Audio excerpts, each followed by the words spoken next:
My name is Craig Picken. I'm an executive recruiter.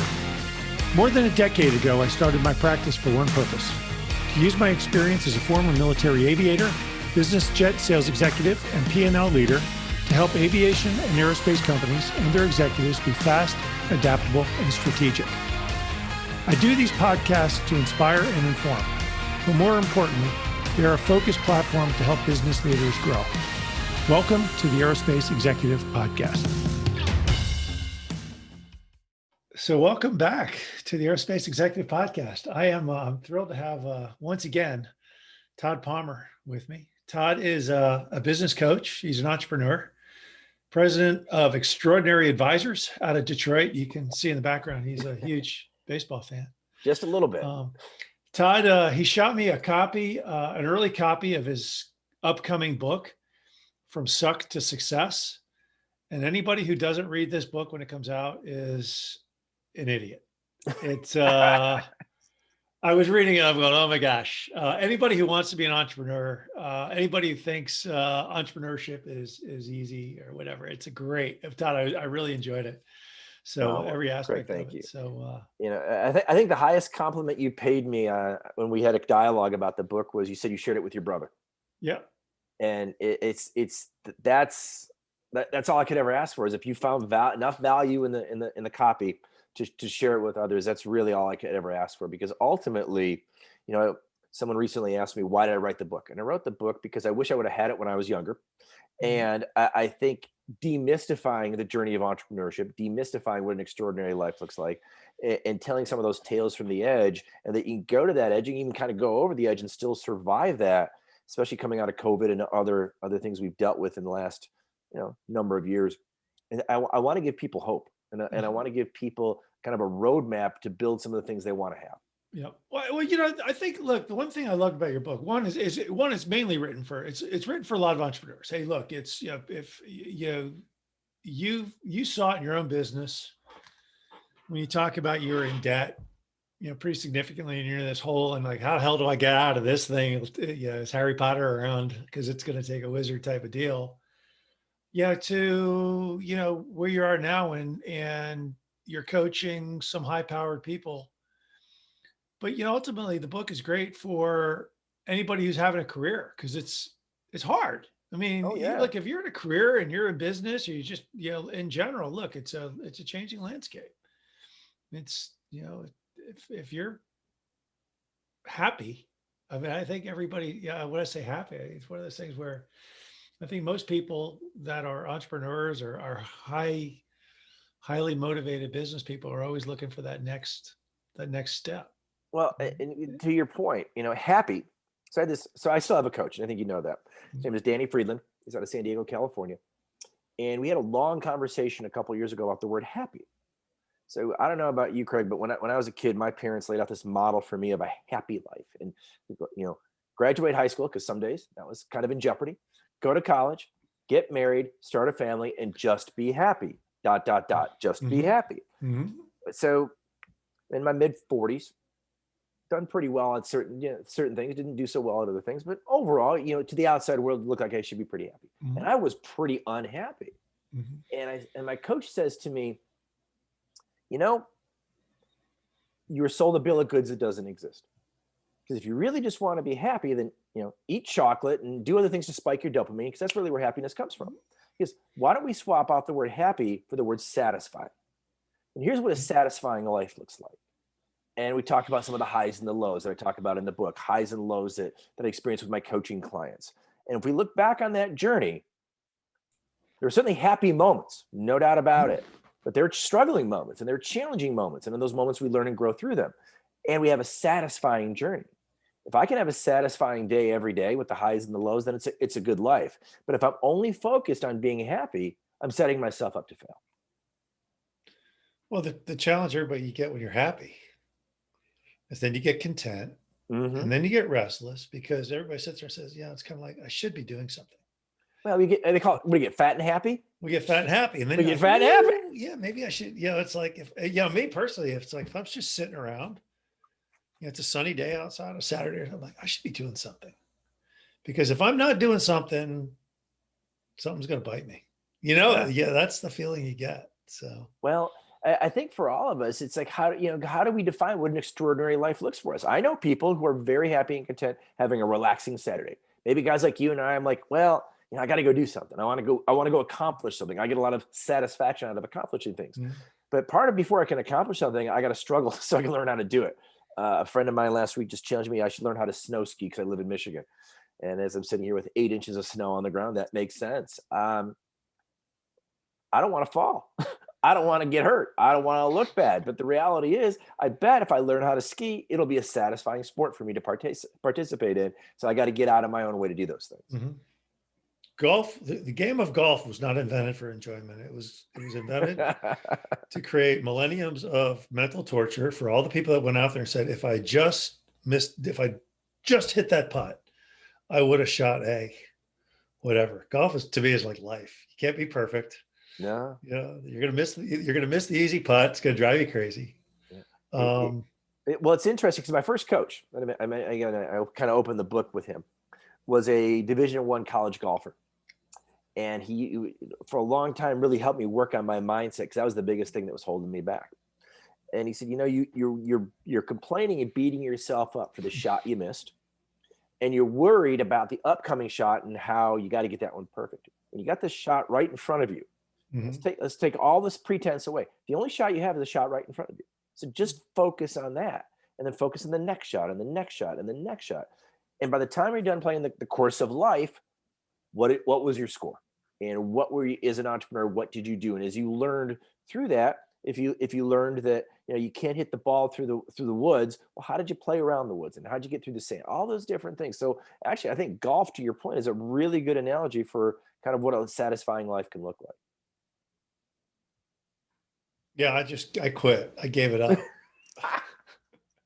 Well, so I don't golf either. I play baseball, and baseball is a sport predicated on you're really good if you fail 7 out of 10 times.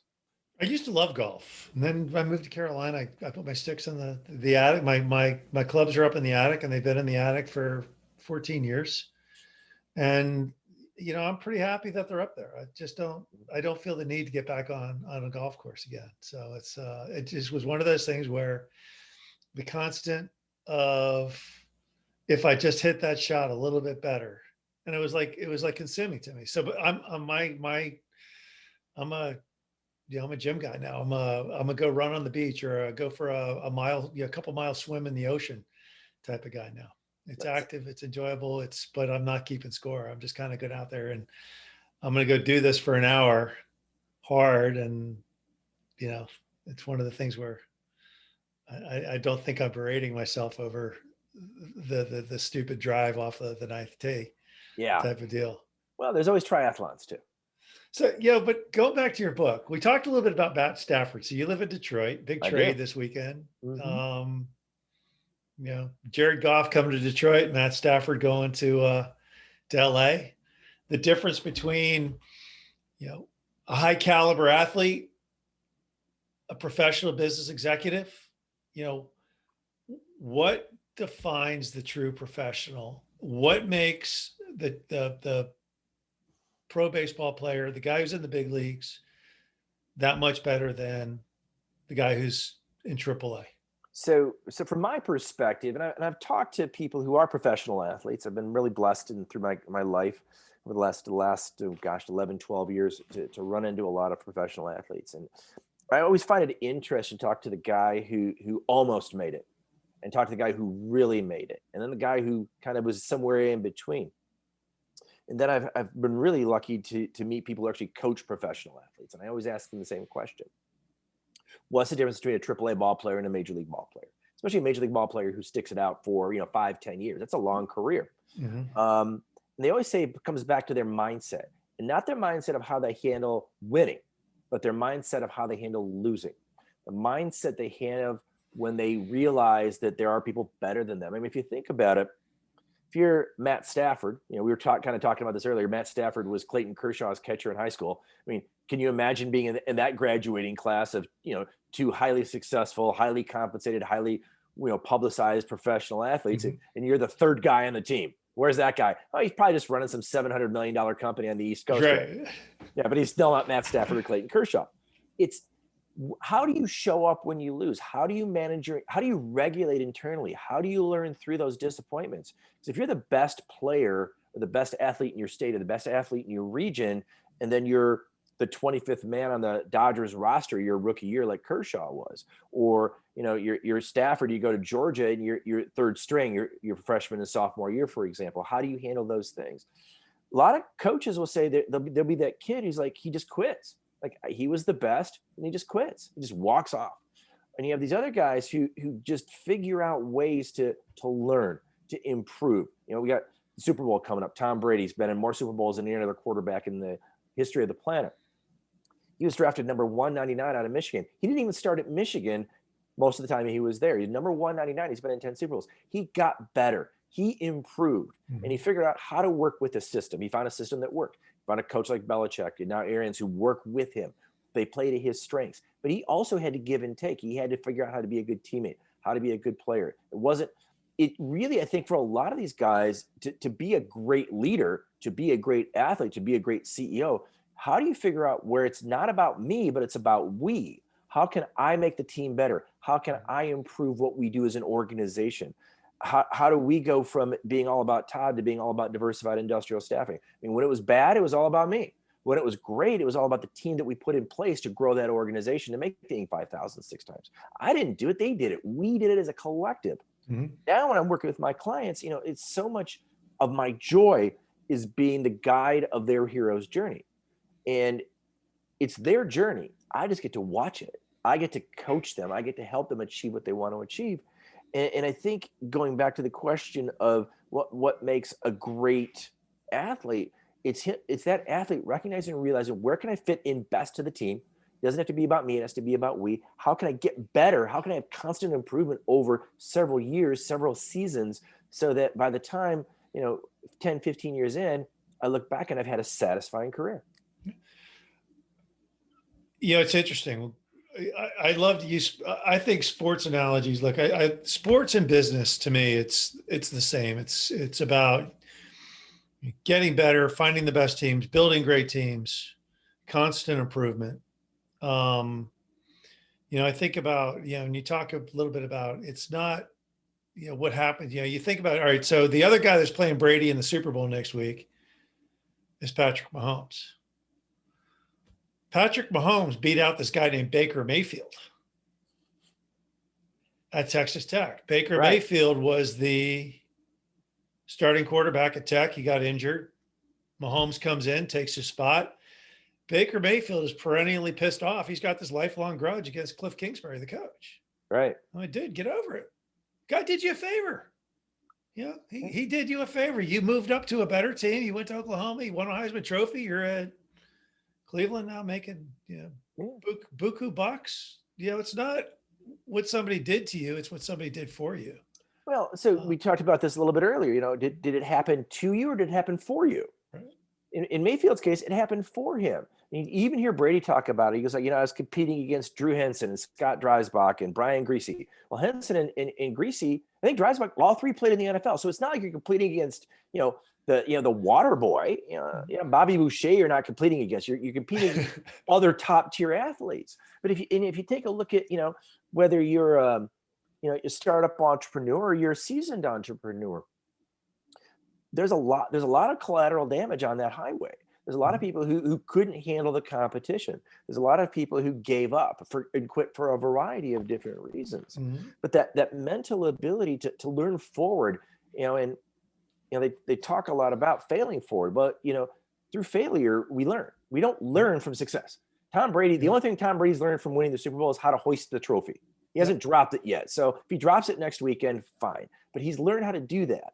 It's that ability to grow and lead. And it's that ability for Brady or for whomever to say, this is happening for me, not to me. I got a quick story. I got to tell you this. So my coach, Danny Friedland, found out in November that he has stage 4 cancer. A little bit about Danny's background is he's a brain surgeon by training. He's a medical doctor who studied the brain. So as soon as he received the diagnosis, he knew his runway in life was reduced significantly.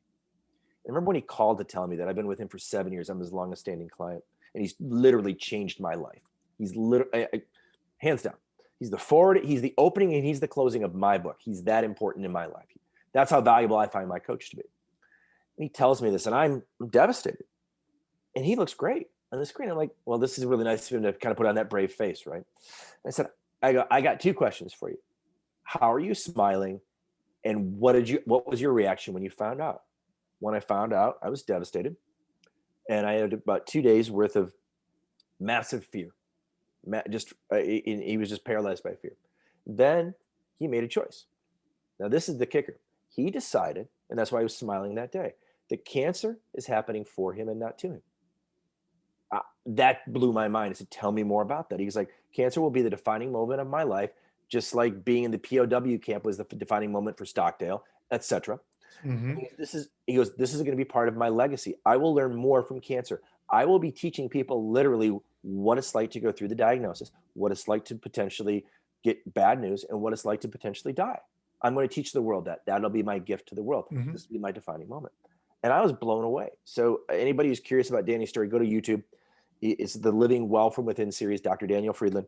And that's really what he's taught me is if this all happens for us, not to us.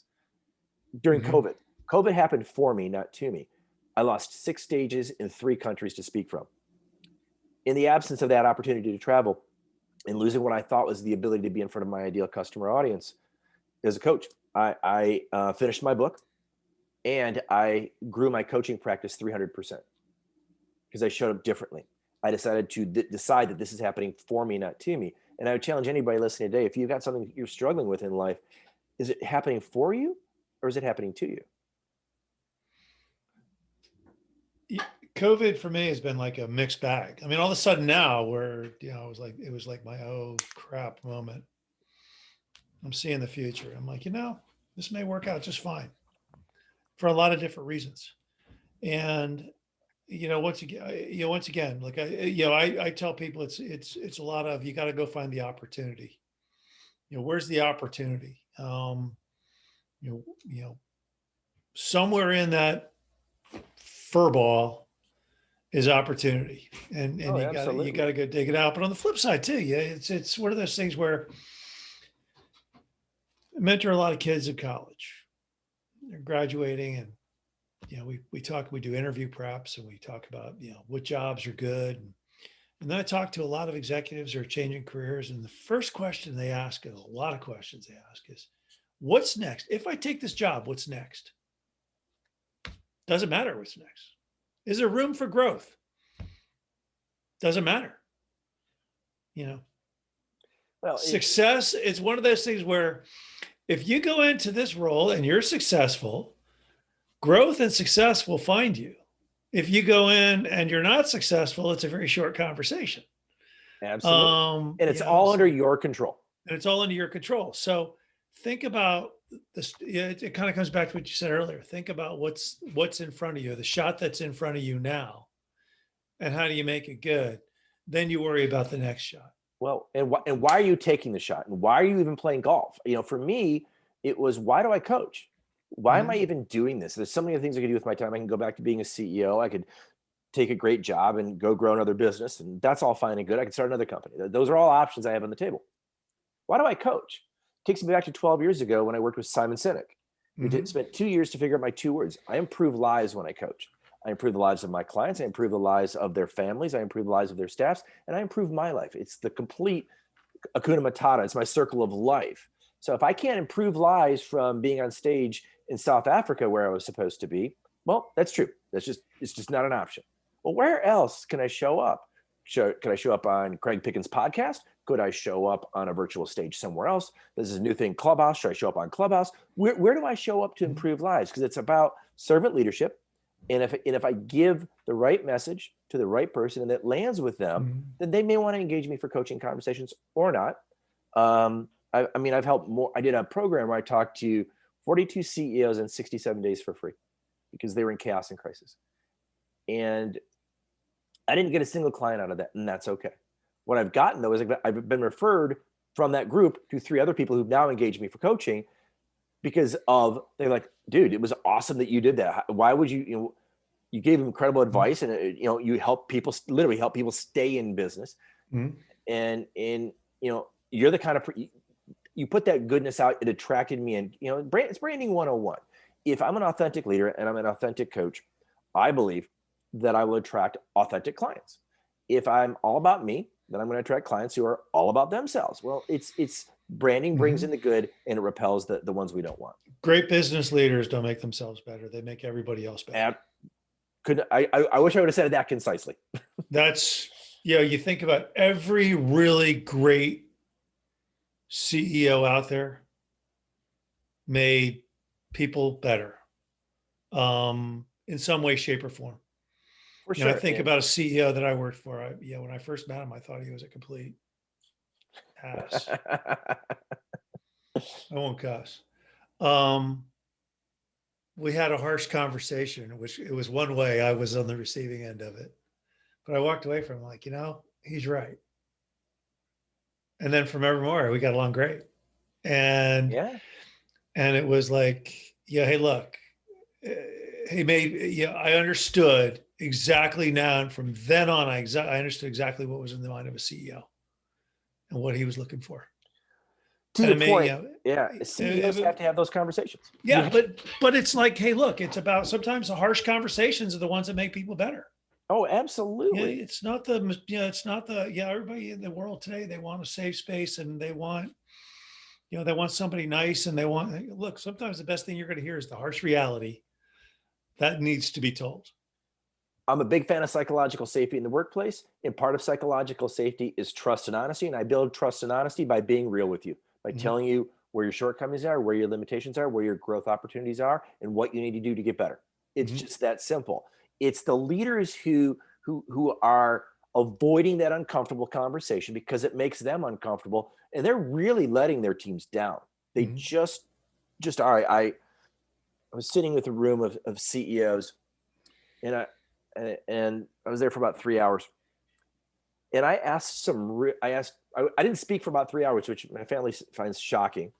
That I could sit there and be quiet for so long because I was absorbing. I was listening to absorb, not to respond, because I wanted to take in the vision of where this organization wanted to go. And I asked two really hard questions.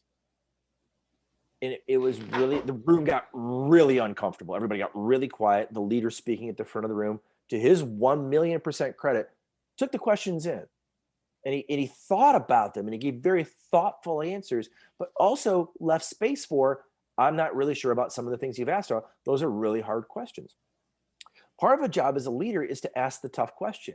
Part of the job of a leader is to take that feedback. And part of the job of a leader is to speak last, often, not speak first. Tell me, so many charismatic leaders want to blab at you, talk at you, and you realize you read the room as an employee saying, well, I better go along to get along, or I'm going to be, I'm going to be out on the street looking, eating out of dumpsters, worrying about where my next meal is going to come. So I better follow this charismatic leader. Whereas if a good leader does what is right. So the leader you talked about, just dawned on me, like, that leader cared about you because he was willing to have a tough conversation with you, because he could have just glossed over, he could have just fired you or whatever. Yeah.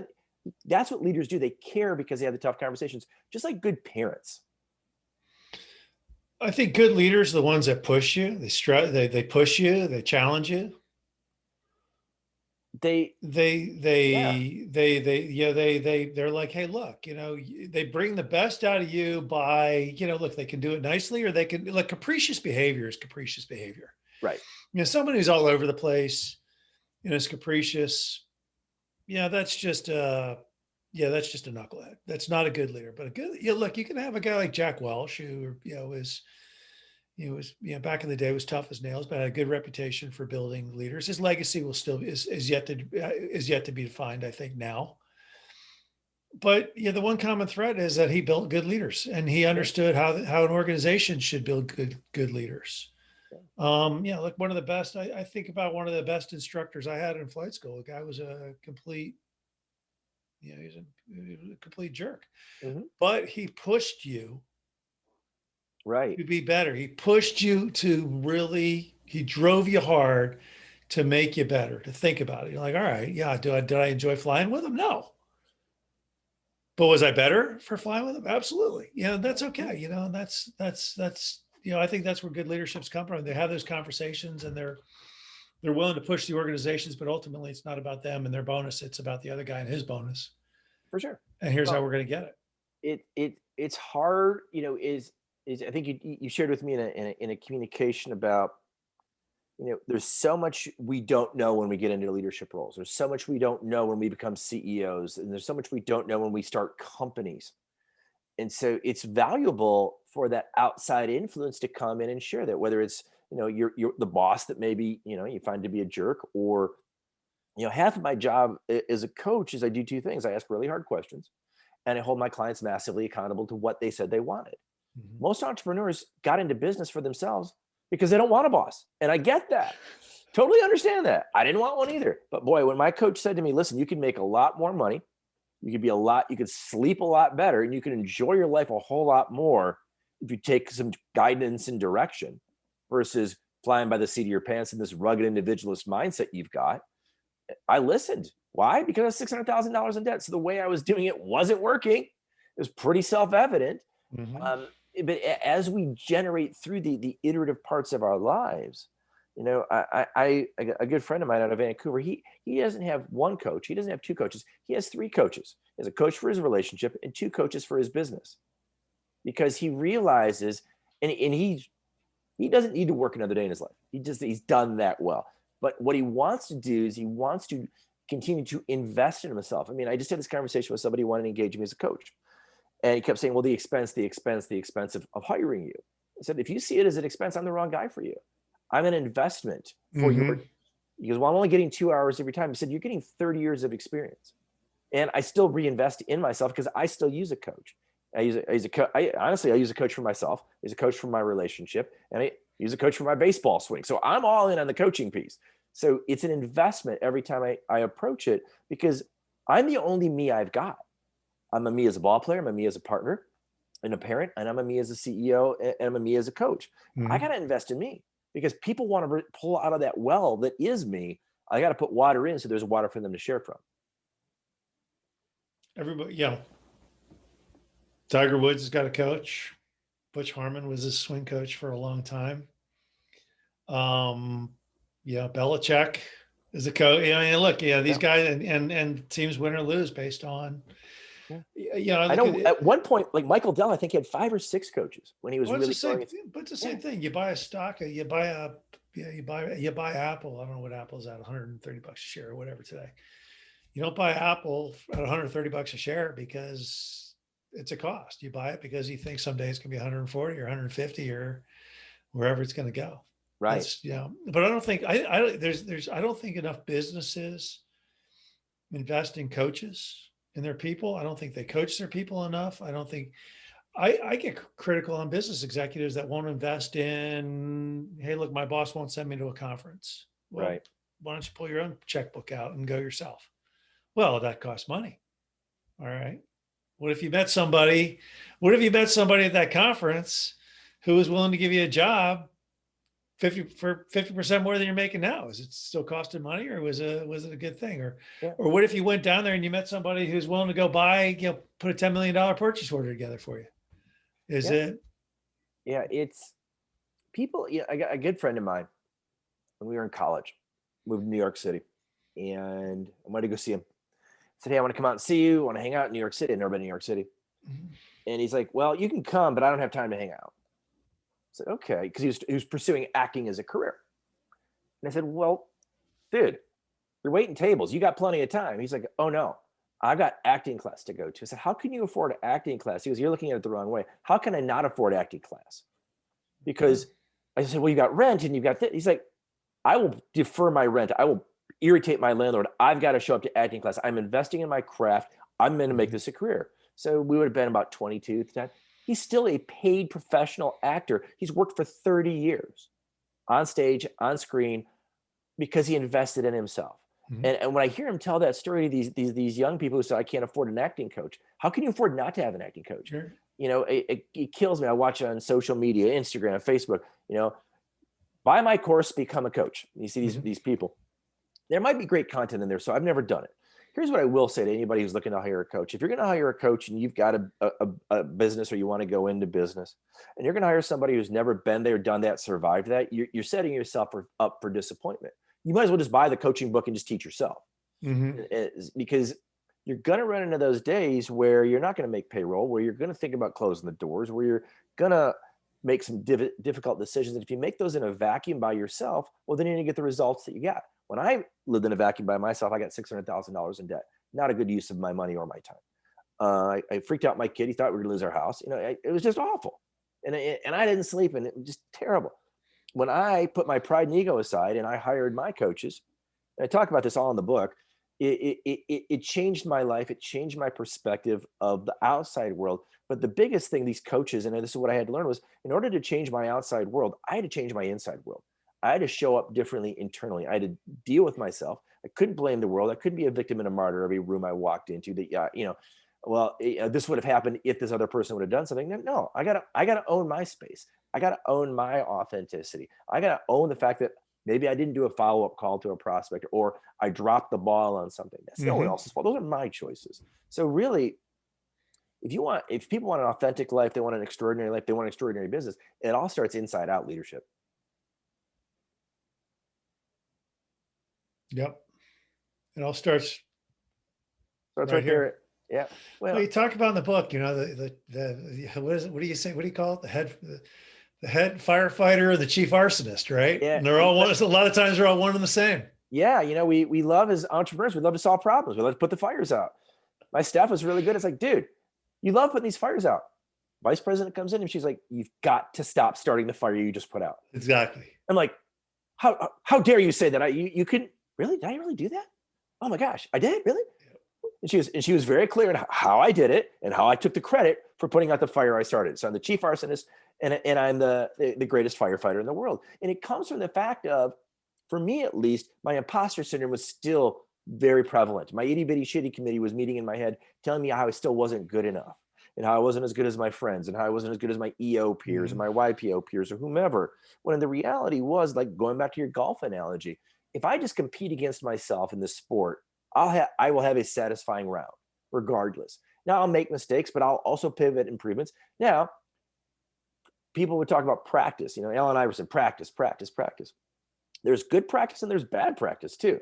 If I think by doing the same thing over and over again, I'm going to get a different result with my golf swing or my business, and I don't get someone else to look at that, then yeah, I'm going to get what I get. Right. I mean, a lot of people, that's the same thing. A lot of people go to the driving range and they'll practice a really crappy golf swing. Yeah. Or I love the guy. This is my favorite guy. The guy who goes to the driving range who practices with the club he swings the best. Just because. Oh, absolutely.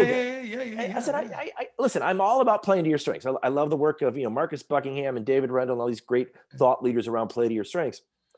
The reality is you got to drive, short game, and you got to putt.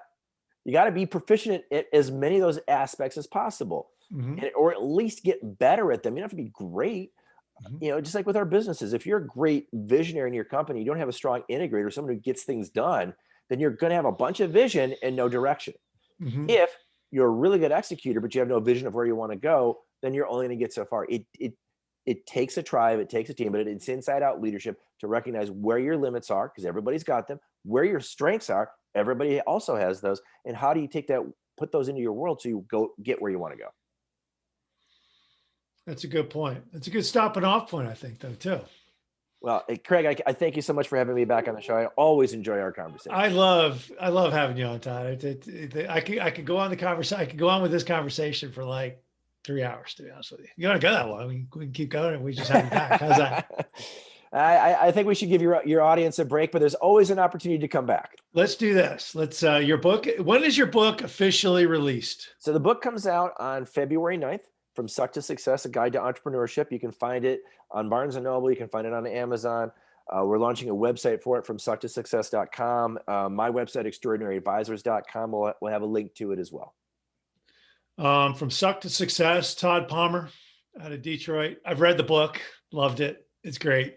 It's a quick read too. I mean, it's like one of those things where it's not what was the book? What color is your parachute? Which was like about that thick. Had all these exercises.